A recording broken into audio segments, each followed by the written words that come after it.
अपने YouTube channel जौहर Jharkhand study में। दोस्तों आज की इस वीडियो में मैं जेएसएससी नॉर्मलाइजेशन प्रोसेस को बताने जा रहा हूं। पूरा एग्जैक्ट जेएसएससी किस प्रकार आपका नॉर्मलाइजेशन करेगा।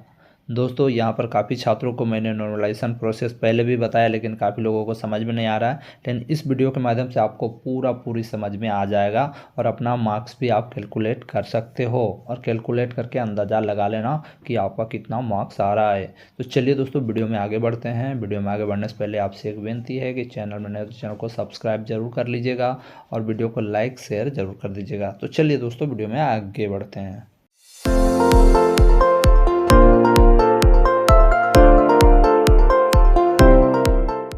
तो देखिए दोस्तों, नॉर्मलाइजेशन करने के लिए जेएसएससी अपने साइट पे जो अपलोड किया है पीडीएफ, उसको मैंने अपने तरीके से यहाँ पर बनाया है, अपने से खुद टाइप किया है। तो देखिए उन्होंने क्या किया है, 5-5 कैंडिडेट को रखा है, बैच 1 यानी शिफ्ट 1 और बैच 2 यानी शिफ्ट 2। ठीक है, तो देखिए शिफ्ट 2 में मार्क्स देखिए और शिफ्ट 1 में देखिए उन्होंने मार्क्स बैठाए हैं सभी के। तो शिफ्ट 1 में देखिए शिफ्ट 2 से ज़्यादा मार्क्स हैं। ठीक है, यानी ये जो शिफ्ट था वो इजी होगा, तभी यहाँ पर सभी के ज़्यादा मार्क्स आए हैं, किसी के कम भी आए हैं। तो जितने लोग मार्क्स लाएंगे ज़्यादा तो वही देखा जाएगा, 1-2 तो कम लाएगा ही। ठीक है, इससे क्या करेगा दोस्तों, आप सभी के मार्क्स निकालने के लिए, आप सभी के नॉर्मलाइज स्कोर निकालने के लिए सभी कैंडिडेट्स का यहाँ पर देखिए ये जो मार्क्स है इसका एवरेज मार्क्स निकाल दिया है, यानी सभी को कैलकुलेट करके 5 से डिवाइड कर दिया है। तो आया है 132.8। यहाँ पर देखिए 5 गलत है, 132 पॉइंट दोस्तों 8 इसको समझे।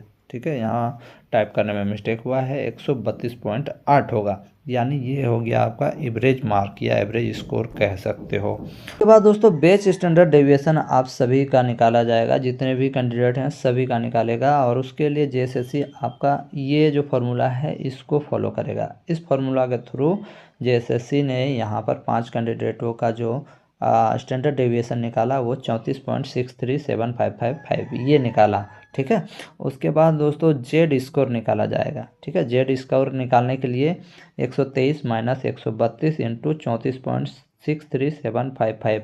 ये देखिए ये जो 34.63755 जो आया दोस्तों, उसको यहाँ पर 123 माइनस 132.8 इंटू 34.63755 करके निकाला तो आ गया 0.28293 माइनस में आया।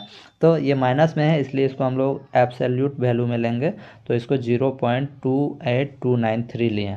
ठीक है, अब इसका पी जेड निकालना है दोस्तों। 8293 आ गया, ये हो गया जेड। अब इसको आप पी वैल्यू निकालेंगे, तो इसको पी वैल्यू निकालने के लिए आपको कैलकुलेटर यूज करना होगा, साइंटिफिक कैलकुलेटर, या आप ऑनलाइन में जाके सर्च, आप जाके Z score to P value ये सर्च मारोगे, कैलकुलेट करोगे तो आपका बहुत सारे वेबसाइट आ जाएंगे, वहाँ पर आप ये डाटा पुट करोगे 0.28293, तो वहाँ से आप कैलकुलेशन कर सकते हो। तो यहाँ पर जब कैलकुलेशन किया गया दोस्तों, तो पी निकालने के लिए 0.3886153 ये आपका आ गया दोस्तों पी। ठीक है, ये पी निकाला गया कैलकुलेटर के थ्रू और इसी प्रकार आपका पी भी निकलेगा, सभी कैंडिडेट का पी निकलेगा। तो इतना निकालने के बाद ये बहुत ही इंपॉर्टेंट है पी निकालना। ठीक है, ये आ गया आपका जेड से फिर इसको पी में कन्वर्ट करते हैं ये रूल के थ्रू। उसके बाद A1 का स्कोर ऐसे करने से देखिए फुल मार्क्स 200 का था, तो आपका भी फुल मार्क्स 300 का है, तो आप 300 से मल्टीप्लाई करेंगे, 300 इंटू 0.3886153, तो आपका जो मार्क्स आएगा वही आपका मार्क्स रहेगा, ये आपका फाइनल मार्क्स रहेगा। ठीक है, तो देखिए A1 का मार्क्स 77.72306 हो गया। तो यहाँ पर A1 का मार्क्स कितना था दोस्तों, ये देखिए 123 था लेकिन 77 हो गया दोस्तों। तो आप देख सकते हो इस प्रकार नॉर्मलाइजेशन में किसी का घटेगा किसी का बढ़ेगा, तो ये एक जन का घट गया है ना, तो उसका हो गया कितना, घटने के बाद हो गया 77.72306, ये हो गया दोस्तों इसका मार्क्स घट गया। ठीक है, घटने के पीछे बहुत सारा रीज़न होता है, वो हो गया। अब देखिए A3 का स्कोर यहाँ पर निकाला, उसका 186 है, तो यहाँ पर पूरा डिटेल में दिखा दे रहे हैं आप सभी को। 186 माइनस 132.8 जो आपका एवरेज था 132.8, उसके बाद देखिए ये 34.63 जो मीन डिविएशन था, ये देखिए 34.63 स्टैंडर्ड डेविएशन था। ठीक है, 34.63 ये स्टैंडर्ड डेविएशन था। इसको माइनस करके इससे डिवाइड किए तो देखिए 1.535905 आया। ठीक है, तो ये हो गया आपका पीजेड वैल्यू। ठीक है, तो ये जो वैल्यू आ गया, अब इसको कैलकुलेट कर देंगे उसके मार्क्स में। ठीक है, जो फुल मार्क्स था 200 इंटू 0.29377719 में जब कैलकुलेट करते हैं तो इसका मार्क्स आ गया 187.5438, यानी 187 से ज़्यादा हो गया। ठीक है, यानी इसका मार्क्स था दोस्तों, आप देख सकते हो 100, इसका मार्क्स था 186, लेकिन इसका 187 से ज़्यादा आ रहा है। ठीक है, तो आप समझ गए होंगे कि यहाँ पर भी बढ़ रहा है इस कैंडिडेट का। उसके उसके बाद आप देख सकते हो दोस्तों, उसके बाद आप देखिए बैच 2 में, यानी शिफ्ट 2 का जब एग्ज़ाम हुआ तो यहाँ पर देख सकते हो कैंडिडेट्स का मार्क्स थोड़ा कम कम आया। तो यहाँ पर आप देख सकते हो, यहाँ एक उदाहरण दिखाया है जेएसएससी आप सभी को, ये सब आपको वेबसाइट में मिल जाएगा जो मैं आपको दिखा रहा हूँ। तो यहाँ पर B1 का जो स्कोर है 118 था, लेकिन उसका जोड़ घटाव यहाँ पर मैं डायरेक्ट दिखा दे रहा हूँ।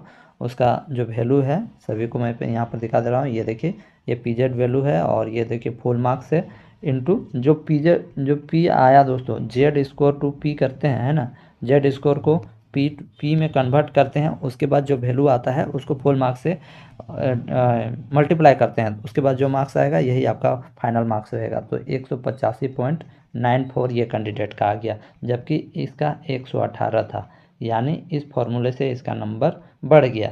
यानी किसी का नंबर बढ़ भी सकता है, किसी का घट भी सकता है, इसमें बहुत सारे फैक्टर्स होते हैं दोस्तों। उसी प्रकार यहाँ पर B4 कैंडिडेट का देखिए, इसका मार्क्स 100 था, इसका मार्क्स 100 था, लेकिन कैलकुलेशन करने के बाद भी 100 ही आया, यानी 100 में 100 भी रह सकता है। मतलब किसी का जितना आया है उतना ही रह सकता है। हो सकता है इस कैंडिडेट ने बहुत सारे जो होंगे ऑप्शन उसको टिक नहीं लगाया होगा, लेकिन इसमें नेगेटिव मार्किंग नहीं है तो कोई दिक्कत नहीं है। ठीक है, B3 स्कोर देखिए, यहाँ पर कैंडिडेट का नंबर कितना था, इसका कुल यहाँ पर देखिए 56 मार्क्स आया है, 56.65 मार्क्स आ गया है नॉर्मलाइज करने के बाद। तो देख सकते हो इसका 82 था, लेकिन इसका नॉर्मलाइजेशन प्रोसेस करने के बाद दोस्तों इसका मार्क्स आ रहा है 56। ठीक है, 56 आ रहा है। तो इससे आपको क्या पता चलता है दोस्तों कि यहाँ पर 118 है, तो ये मार्क्स 187 भी हो सकते हैं, बढ़ भी सकते हैं। 82 है तो यहाँ मार्क्स घट भी सकते हैं, यहाँ पर मार्क्स घट गया था। और यहाँ पर देखिए 100 है तो 100 भी रह सकता है। तो वो निर्भर करता है कि आप किन किन क्वेश्चन को अटेम्प्ट किए हैं। ठीक है, कैसे कैसे क्वेश्चंस को अटेम्प्ट किए हैं। हो सकता है कि इस कैंडिडेट ने ऐसे क्वेश्चंस को अटेम्प्ट किया होगा, जो इतने कैंडिडेट हैं टोटल 5 कैंडिडेट में, वैसे ऐसे क्वेश्चंस को अटेम्प्ट किए होंगे जो यहाँ पर जितने भी छात्र हैं इनमें से किन्हीं ने अटेम्प्ट नहीं किया होगा या बहुत ही कम किया होगा। तो उन क्वेश्चंस का आंसर दिया, इसलिए इसको ज़्यादा बेनिफिट मिला, ऐसा भी हो सकता है। ठीक है, और भी बहुत सारे इसके कारण होते हैं। बाकी बात देखिए, नॉर्मलाइजेशन का प्रोसेस इसी प्रकार आपका जेएसएससी आपका मार्क कैलकुलेट करके आपको देगा। तो यही है फॉर्मूला दोस्तों, और कोई फॉर्मूला नहीं है। इससे आप सभी को मुझे लगता है कि पता चल गया होगा कि आपका मार्क्स कैसे निकलेगा। इसके बाद और कोई डाउट नहीं होना चाहिए दोस्तों, आपका मन का सारा कन्फ्यूजन मैंने दूर कर दिया है। याद रखिएगा, यदि आपको जेड से पी वैल्यू निकालना है तो उसके लिए आपको Z score to P value calculator आप सर्च मारोगे गूगल में आ जाएगा, उसके बाद वहाँ पर डाटा पुट करोगे तो वो आपका आ जाएगा, फिर अपना डाटा पुट कर लेना।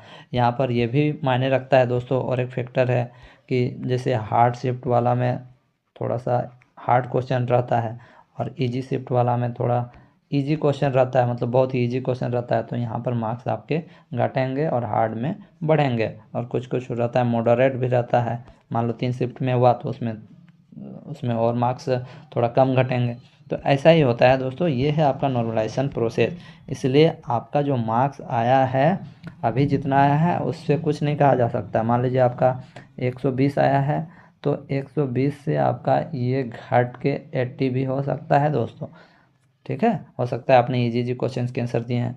तो यहाँ पर मैंने जहाँ तक देखा दोस्तों, यदि आपका मार्क्स ज़्यादा से ज़्यादा आ रहा है, जैसे आपका 300 मार्क्स का था तो इसमें यदि आपका 270 आ रहा है, 260 आ रहा है, ठीक है, तो आपका अच्छा है दोस्तों। नॉर्मलाइजेशन में ये बढ़ के आपका ज़्यादा हो सकता है, ठीक है। और जिनका 280 आ रहा है, ठीक है, उनका भी ठीक है। और कोई कोई ऐसे छात्र होंगे जिनका 230 भी आ रहा है, ठीक है। कोई कोई ऐसा छात्र होगा जिसका 230 आ रहा है, लेकिन उन्होंने ऐसे क्वेश्चंस को अटेम्प्ट किया है जो बहुत ही हार्ड थे और हार्ड शिफ्ट में थे, तो इसका बढ़ के 280 या 290 भी हो सकता है। और कट ऑफ तो दोस्तों मैंने आप सभी को बताया है कि 290 प्लस ही रहेगा, इससे कम नहीं रहने वाला है। वो बात अलग है कि कैटेगरी वाइज कुछ कुछ अलग कम होगा, ठीक है, जैसे ST SC में इसमें थोड़ा कम रहेगा, लेकिन OBC, ठीक है, OBC और जनरल में ज़्यादा फर्क नहीं रहता है।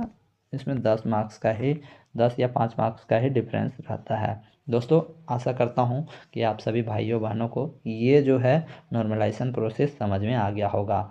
दोस्तों मिलते हैं अब किसी नेक्स्ट वीडियो में। कुछ भी कन्फ्यूजन होगा ज़रूर कमेंट करें, साथ ही साथ अपने कितने मार्क्स लाए आपने सभी कमेंट कर दें। धन्यवाद।